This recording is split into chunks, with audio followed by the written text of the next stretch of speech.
Hi everyone, thanks for joining me once again. My name is Peter, this is Thailand Bound, and it's a Saturday morning, which means it's story time. Okay, I've got 4 stories for you this week. They're all good stories as usual, sent in by viewers. Before I get into the stories though, I'd just like to say a big thank you to everybody who left comments last week. If you remember at the beginning of last week's stories, I'd actually said to you that there were 1 or 2 people who'd sort of written to me and said, look, we don't like you talking between the stories. Just when you get to the end of one story, just jump straight into the next story.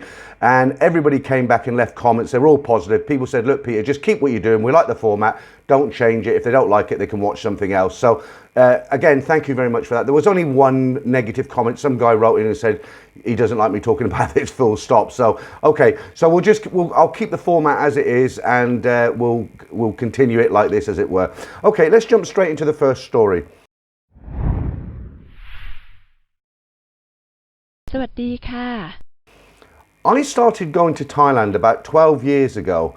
I love the place. I have experienced many stupid and crazy things over the years, and I have travelled a fair bit around the kingdom in my 35 plus visits to the country. I always seem to end up in Pattaya. I took a few beautiful Thai ladies on 1-week holidays to the islands, etc. Sometimes I kept the same girl for 2 or 3 trips before all the fizz went out of the bottle, if you get my meaning. I met a lovely girl in Pattaya about 8 years ago. She was 10 years younger than me. We travelled on lots of holidays around Thailand, plus Laos, Cambodia and Singapore twice. She also came to visit me here in Australia. I had asked her to come over for a longer period to help me as I was ill, but she said she was too busy, so as you can imagine, that didn't go down too well with me. Needless to say, that the relationship came to a screaming halt. After a few months of recovery, I was back to full steam. On my next trip, I stayed at my favourite hotel on Soi 10, and I was a frequent visitor of soicowboy and nanaplaza. Nothing too exciting on that trip, so I decided to try somewhere new and booked a trip to Hua Hin. I had met a lady online. We spent a couple of nights in Bangkok before going to her place. It was all good for a week before she started with, I want, and I need. It transpired she was not the very nice girl I thought she was, so I immediately upped and left and headed straight over to the main bar area near the Hilton Hotel. I hadn't booked anywhere to stay and I was carrying my luggage with me. After wandering around for about 30 minutes, I was starting to get tired and I went into a boring looking bar just to get out of the heat, have a cold one and rest my legs. I asked a girl in the bar if she knew anywhere locally I could stay. Being what she thought was a rich farang, she immediately pointed at the 5-star Hilton Hotel. This totally pissed me off and I decided I would get drunk instead of hotel hunting. After about 5 minutes of my drink, the bar manager told me she had a girl that would take me to a hotel and I could leave my bag in the bar for now. So I went along with this girl who didn't speak a word of English. I'm not exaggerating, she took me to what was probably the worst hotel in Hua Hin and definitely the worst hotel I've ever stayed in Thailand. The hotel told me it was $20 a night, but I found out later they gave the girls $10 back, so it was actually $10 a night. I don't think it was worth that. I paid my $20 and went back to the bar with the girl. I proceeded to get very drunk with her, and as I had no idea where the hotel was, she had to come back with me after the bar had closed. Well, believe it or not, that was the start of a love affair and we soon upgraded to a much nicer hotel. This was just before COVID, so we went to Laos and Cambodia for the new year. How we got together when she didn't speak a word of English, I don't know, but we did. We lived together in Hua Hin for about 2 months. She studied English and worked in a massage shop. I had to return to Australia to get a retirement visa to continue my holiday. Within a month I was back in Thailand. My memories of Pattaya were too much, so off we went together, me and Madam Hua Hin. Anyway, after a couple of months I bought a small condo in Pattaya. She continued her English studies and massage work. I asked her if she would like to come to Perth in Australia. Yes, was her reply. So off to Bangkok to do battle with immigration again. Meanwhile, I had to come home to transfer some money at the same time I received news from border control that her holiday visa had been rejected as they thought once she was in the country, she posed a flight risk. We were both shattered at this news. Now this bit of the story is totally unbelievable and it nearly made my head explode on hearing it, but it transpired that when immigration had called her in Thailand, she couldn't remember my name as it was printed in my passport, and that was the main reason her holiday visa was rejected. You couldn't make it up. Mind you, to be fair to her, my name is very difficult to pronounce, especially for a non-English speaking person. Never been one to give up, I taught her to pronounce my name perfectly. It only took about 3 hours. We applied for the visa again, and a year later we were married in Perth. That was 5 years ago. She has a successful massage shop in Perth and we are both still madly in love with each other. She now speaks quite good English as well. In about a year's time, she will obtain her Australian citizenship, and yes, that was the first bar she worked in and I was the first farang she went with, hence why she spoke no English at all. You see, it's not all doom and gloom. You can get lucky if you're looking for a serious girlfriend, but actually at the time, I wasn't. We plan to visit Thailand soon. The problem now is I still love Thailand, but she loves Australia. Thanks for reading out my story, and I hope your viewers enjoy it. So there you go. I mean, it's quite a good story. It's a successful story. It just goes to show that it's not always doom and gloom. Sometimes it does work out. The only bit of the story that put a smile on my face, and I hope it doesn't upset the author, the guy who sent it in, he did say in there it was her first time she went with the farang and the first time she worked in a bar. I just wondered how he would know that, you know, because that's the story they all say, is it? I'm not saying she wasn't. It's just put a little smile on my face when I read it, because it's one of those, they're the lines you often hear, isn't it, from bar girls. Okay, so let's jump straight into story number 2. I had been working in the financial district of London in the 1990s, working in the accounts department. This was very depressing for a young man in his early 20s. I found it hard to meet girls as I hated discos or loud pubs. I sometimes went on all-male holidays with friends to Benidorm to watch revolting acts like Sticky Vicky and a live show with a couple doing stuff on stage while the dads with nylon Manchester United shirts were drinking from old-style pint glasses and were on a works fortnight night holiday.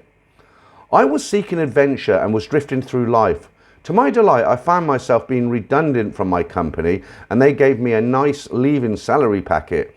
Most people would have put it on a deposit on a house or bought a car, but I wasn't ready to settle down. The delays on the trains every day were running my health down, and the mind-numbingly boring job made me desperate to escape. I was to become a backpacker.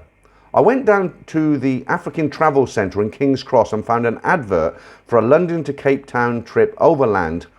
After spending a couple of years backpacking solo around Africa, in brackets 30 out of 51 countries, several bouts of malaria, corrupt police, sheer squalor and constant begging, harassment and agonising chicken buses rammed with livestock, and I enjoyed having to pay a large bribe just to walk down the street. In brackets, that's another story altogether. Anyway, like most travellers, I had my fair share of pay-for-play ladies, but it was not particularly hard to find a nice girl in Africa without paying her. In fact, it was almost too easy. Apart from being considered a rich white man, it was a status symbol to have a white boyfriend that opened doors to upmarket NGO restaurants and hotels. But in the end, it was just a ruse to escape poverty, and they were considered mere upmarket call girls by everybody. I kept hearing about Thailand from other travellers, but thought it was just full of old men. The backpacking scene did seem appealing, with full moon parties and relaxing without the constant pestering from beggars. It was time to see for myself. Coming from a one-bedroom cell in the Catholic mission in Kinshasa in what was then Zaire to Bangkok in the early 90s was like going to another planet. Suddenly, everything works. Public transport clean, guest houses hassle-free, good food and nice welcoming locals. I thought I had wasted all these years on expensive visas and struggling through dusty streets in the towns and villages of Africa. Bangkok was utopia compared with those hellish places. Safe, cheap and easy to make new friends. Like most backpackers in the early 20s, I headed straight to Carlson Road. It was considered the holy grail of backpackers. Cheap beer, young Aussie girls in their braids and fisherman's pants, fake driving licenses and all the latest bootleg Hollywood releases playing at every guest house. The service culture of Asia could not be more different to Africa or even Europe. The difference was night and day. It was possible to do anything. I got to know Bangkok very well and started to get to know the receptionist at the official youth hostel I was staying at. Tum was really sweet and shy, and I felt I could not make moves until we had been on several dates. After a few weeks and a visa run later, she casually asked me if I would like to join her and 4 of her classmates from the English language school for a trip to Koh Chang. The thought of going to a tropical island with 4 girls and me was every man's dream. I couldn't sleep that night with excitement. It was only for the weekend, but we all met up on the Friday lunchtime at the bus station. She introduced me to her friends, Kit, no-name girl, and a boy called Park. It turned out that Park was a gay man. I think Thais call gays her out of respect. I had no problem, but my ultimate fantasy was reduced by 1. The bus down was fairly uneventful, and we had to change several times to a small pickup truck and the slow boat to the island. In those days, it was not developed so much, so I let them speak to the locals to find cheap accommodation. We found a small hut made with crude bamboo with separate rooms. I was asked if I could share with Park. I politely declined and they all laughed. The next day, we all changed into our swimming costumes to go for a snorkeling trip. As I undressed in my room, it all went quiet and I could tell they were peeking through the gaps in the bamboo canes. I thought, why not? And I gave them a damn good show. In my 20s, my manhood was pretty much always stuck on semi-mode, especially with an audience. A few muffled giggles, it was the sign I knew they had seen my little me. We boarded an old-fashioned fishing boat and we were handed life vests and headed to a reef. The Thais tend to never leave the shore without life vests. We all jumped off the boat and it was amusing to see them floating around, not actually diving down to see the corals and fish due to the buoyancy of the life vests. I could not help showing off diving and retrieving sea urchins from around 15 feet. The girls looked very petite and lovely in their black one-piece bathing suits. I had to do some emergency dives to hide my excitement. The crew on the boat were very knowledgeable about the local marine animals, and I inquired, using the girls to interpret. I asked if there were any sharks. The crew all looked at me and shook their heads, but later spoke in Thai, which I could not understand. Later that night, it was explained to me that asking about sharks was considered bad luck for fishermen, but at night, large tiger sharks would come in close to the shore. After a feast of crabs, sticky rice and king prawns, I plucked up the courage to ask Tum, who was the hotel receptionist, to take a walk on the beach with me. It was greeted with whistling and laughing from the others. We strolled down the hot, humid beach, eventually stopping and sitting on the white powder sand. She looked stunning with her long black hair waving in the gentle breeze. Like most Thai girls, they look a lot younger than European girls. I knew for sure she was over 21, but I just could not ask her as it's considered rude, and she was so pure and shy. We talked a while and went back to the hut. The others were already in their rooms and we said goodnight and went to our separate rooms. I knew I would regret this, but I had done the moral and respectful thing. This would be a slow burn. Nothing was said the next day, but we had to get back. On the way home, we managed to get a minibus to take us all the way back to Bangkok. It rained the entire journey, but I could not help thinking I could have had mad, passionate love in paradise and chickened out. A few weeks on, and I was invited to stay in another girl's apartment, in brackets, name that I can't pronounce to this day, or let alone spell, and contribute to the rent. I was very happy to get out of the 30 baht a night fan dorm room with several other loud backpackers. Her apartment was a bit shabby but perfectly adequate for a single person. To my surprise, there was only one single bed. I immediately said I would sleep on the floor, but she just smiled and said no need. First night was a bit awkward, but it was agreed no aerobics and it was just a friend thing. Most nights I went to sleep with a flagpole in my shorts, if you know what I mean. She wasn't the best looking girl, but I didn't want to upset Tum and try my luck. I could look Tum in the face and say nothing had gone on. Another visa run and hanging out with the 3 girls, in brackets, Park had disappeared at this point. It was the best time of my life. We regularly met up in the evening and had street food. Knowing where to go was one of the benefits of knowing the locals. Mostly northern Thai food and salty small fish was one of my favourite things on the menu. One of the girls, called Narawam, was working as a tour guide in one of the big hotels near Sukhumvit. She would practice her speech in English on me, describing the reclining Buddha and floating market. She was the most confident of them and had a nice bob cut hairstyle and a nice proportioned figure with a larger than average chest. She asked me if I would like to stay at her place for the night. I didn't want to jeopardize my friendship with Tum, but now I was getting all the signs and I knew I could not hold on any longer. I thought tonight is the night. She had a small car. It was clapped out but just about running in the Bangkok traffic. Her house was a 2-story in a quiet little street. I walked in only to find her parents doing the washing up in the small kitchen. I did a Thai Y greeting, clasping my hands together to show them respect, and I bowed and said the best Sawadee Krab I could. I was obviously deflated and knew my chances of a hot, passionate night were almost zero. I slept in her bedroom while she slept with her mother. In the morning, she came in and kissed me on the cheek. It was very early and the Thais seemed to function on little sleep. She dropped me in town on her way to work.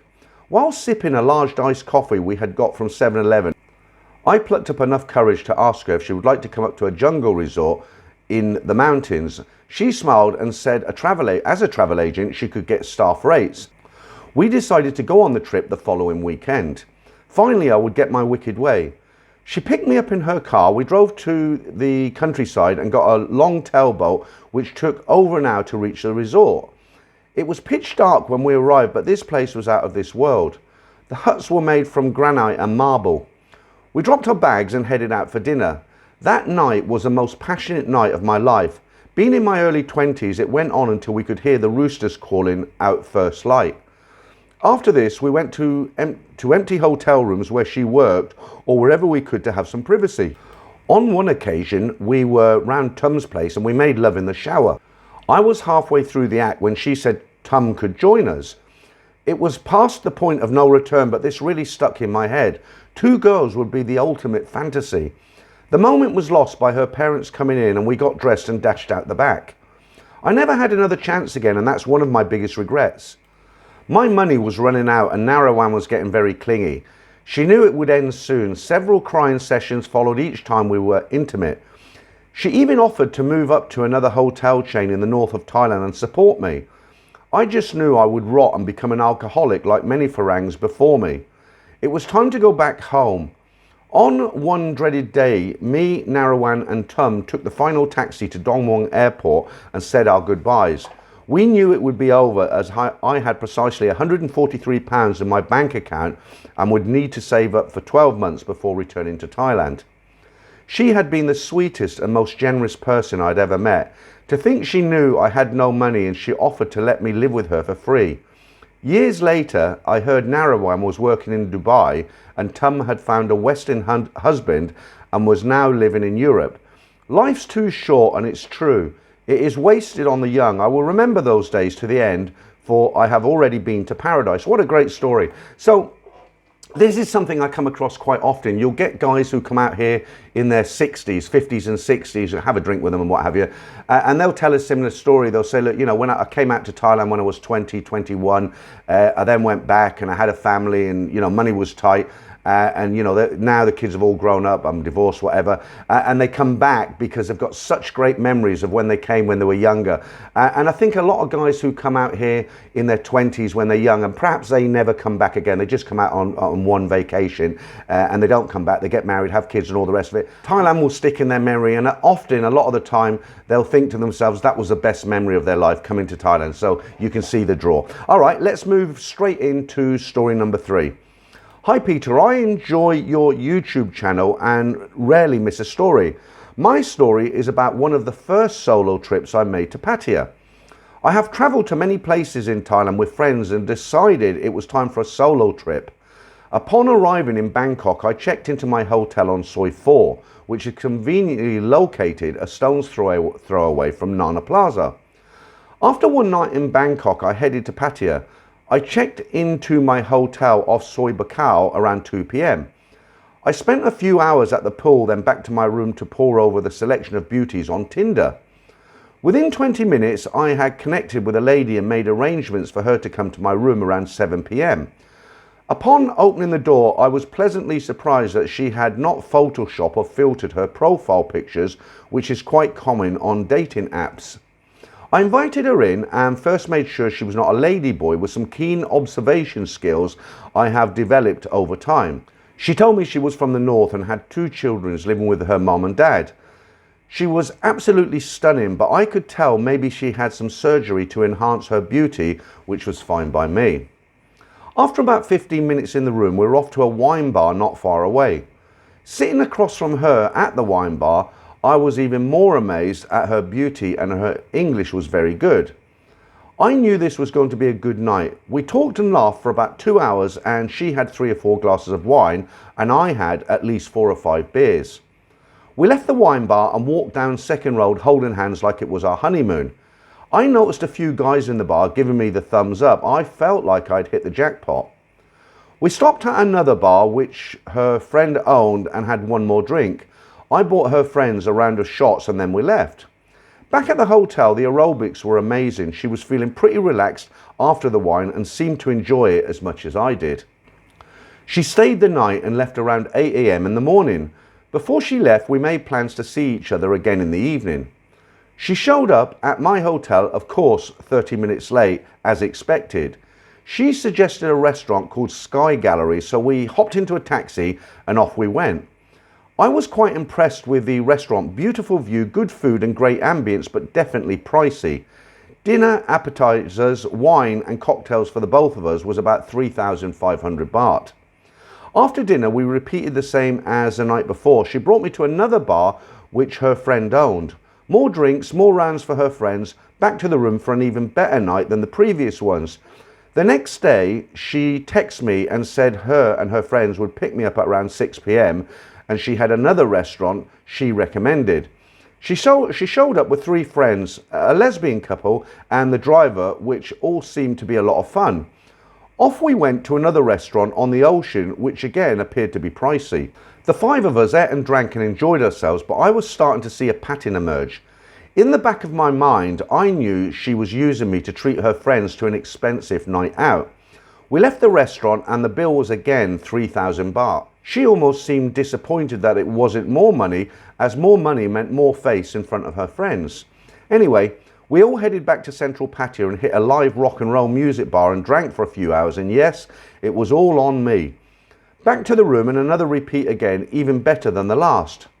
The next day when she was leaving, I told her I was off to Koh Samet tomorrow for a few days and I would see her when I return. I could see the disappointment in her eyes. The gravy train was coming to a stop. She asked me if she could go and I answered without thinking and said yes. That evening she showed up at the room, same time as always, but this time with her bag packed. Out we went for another night, visiting her friends' bars and me being the farang always paying the bills. Honestly, it was starting to get a bit old at this point. That night we returned to the hotel and I had a few drinks and decided to throw her a curved ball. I told her she could come to the island with me and enjoy the resort, room, food and drinks, but I would not pay her daily rate on top of that. She could enjoy an all-exclusive paid vacation on me, but with no extra fee for her services. This is where things took a turn. The tears began to flow and her face turned red with anger. She then stormed out of the room with bag in hand. I soon received a call from the front desk. "Hello, mister, everything okay? Your lady cry when you leave." I explained we had a misunderstanding and things were fine. The next few hours I received a barrage of angry text messages from her and I could tell she was really very angry. She explained that she had made arrangements with a driver and asked me not to cancel with him. I assumed she had a kickback. I agreed not to cancel and held my ground with the offer I had made, reiterating to her she could take a few days off and enjoy a vacation at my expense, but she wouldn't budge. The next morning the driver arrived and off we went to the ferry boat to Rayong. During the ride I couldn't help but think she could have easily had me bumped off. I heard several calls between the driver and somebody who I assumed was her, checking on me that I had not taken another girl with me, and yes, she was that mad. After landing at my hotel in Koh Samet, I started to second guess myself. Had I been a bit too harsh? Was I going to be lonely the next 2 or 3 days? Was I being a cheap Charlie? After dropping my stuff off in the room, I headed into town. I went to 7-Eleven for the usual room supplies of beer, peanuts and water, etc. As I was heading down the alley back towards my hotel with supplies in hand, a cute young lady with jeans shorts and pink lipstick appears out of nowhere and says hello and asks me if I want a massage in my room. Needless to say, I needed a massage and something to get my mind off that last 24 hours. I had a great time in Koh Samed, and every day I realised that I dodged a financial bullet, and that she would have run up the hotel bill lounging at the pool, beaches and dinners, cocktails and wines, and at the end of the day, the lesson is always stick to the 2-day rule. The girlfriend experience can become the bad girlfriend experience quicker than you realise. It's now December 2022 and I just got back from 3 weeks in Pattaya and Jomtien Beach. I wish we would have had a chance to sit down for a beer while I was there. I'm still shaking off the Bangkok blues. Hope you are well and keep up the great content. Cheers from Bobby. I'm attaching a photo so you can see what she really looked like. Yeah, she was a very attractive girl, but you know, a lot of girls are attractive in Pattaya, aren't they? And it's like I always say, when guys say to me, you know, she's different, you know, she worked in the bar, but she doesn't want to work there. I've got the, you know, the one in the million, as it were. I always say to them, well, if you really want to find out, just stop paying her daily rate or stop paying money and see how long she sticks around. And most of the time, the same thing will happen as what happened here. She was working, it was her job. You know, she's seen him as a customer and nothing more. Okay, let's move on. This is our fourth and final story today. My name is Paul. I'm 55 years old from London. Here is my story. 8 years ago, I was a headmaster in the UK enjoying high-end holidays and activities. I had a decent standard of living in a lovely part of the UK with 2 lovely girls just about to embark upon their university education. Everything was great except emotionally I was in a mess since I was involved in a somewhat toxic relationship with someone who just did not give me the support which I needed. Despite trying to fix our marriage of around 20 years, things just quickly fell apart and it all ended in divorce and me eventually working as an English teacher here in Bangkok. Initially, I had 2 Thai relationships which just didn't work. The first lady was from Chiang Rai and was working here in Bangkok, but things were up and down and she just wanted to get married, which I knew just would not work as we had nothing much in common. The second lady was from Sukhothai and was the classic gold digger type. By then, the money was coming in again as I took a leadership position in an international school in Saudi Arabia, combining work in the Middle East with plenty of breaks here in the land of smiles. This moody insurance clerk enjoyed living in my rented flat in Bangkok, enjoyed high-end trips to Japan, Singapore. We even went skiing in Korea, but her mood swings were extreme. She was often violent and hit me 3 times, and once I moved back permanently to Thailand, the tax-free cash dried up. She did not like it when I forced her to rein in her excessive spending on pretty much everything. This lady was particular to the extreme, and in hindsight, I have no idea why I stayed with her, so do be careful if your wannabes get stuck in a similar rut, as it will end in tears. Once on a trip to Rayong in the south, she stormed off on a boat at 6 a.m. after sitting up on the veranda of our hotel all night with a face like a smacked backside. Silly me, I followed her, as without me there was no way she could have got herself back to Bangkok, as she left everything including her ID and cash on the island. This was 4 years ago, so I'm again on the Thai Cupid dating app for round 3. This time things were much more successful, as I had learnt from some of my previous mistakes. Luckily for me, back in Sisaket in the north of Thailand around the turn of the millennium, a teenager was fantasizing over the legendary footballer David Beckham. Jump forward 18 years and she had naturally set up her search profile on the said app. Her face didn't drop too much as I walked out of the arrivals hall at the airport and we fell instantly in love. Maybe it was my advanced and scary use of English which attracted her, perhaps my height, unlikely my fat belly, but whatever you look like, you do to a certain extent have a unique selling point here in Thailand where the minimum wage is barely £10 a day, so be careful. Very quickly, I was renting a condo on the top floor of the same block where she lived with her mother and 2 very young children. It all worked out very well. As a trained primary school teacher, I loved children, and her mother was harmless enough and always smiled at me. We had our ups and downs, but we had our own space. She would go to work daily. She also worked locally where she was a biology teacher. I did likewise, as the relationship slowly and steadily began to build up and be successful. So for all of you wannabes thinking of throwing in the towel in the West, how has it worked out for me? Well, employment was fairly easy to obtain, although I'm a fully qualified teacher, in brackets, other nationalities might struggle. And I now work as an English teacher in Bangkok in a small international school. My salary is pretty grim compared to what I was earning back in the UK and Saudi, but we do rent a superb 3-bedroom detached house in a gated suburb of Bangkok, which is very affordable. Plus, we have had some Japanese holidays prior to COVID.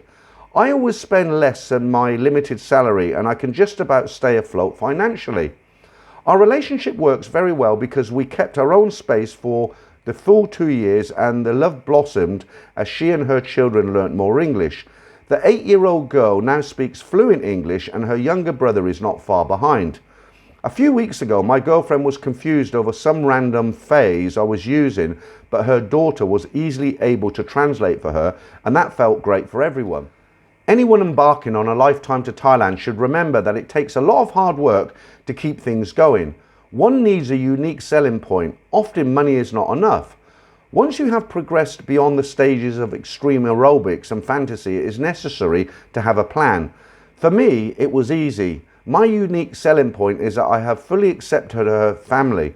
I absolutely adore her children, and so do my own children back in the UK, who have both now been here and bonded with everyone. My girlfriend is hardworking and intelligent, and she easily copes with my moaning every 90 days when something goes wrong at immigration, or twice weekly when someone, usually in a minibus, deliberately pulls out in the path of my motorbike. She has a great sense of humour, doesn't really mind my slightly weird views of life, and finally, she does not want a British passport.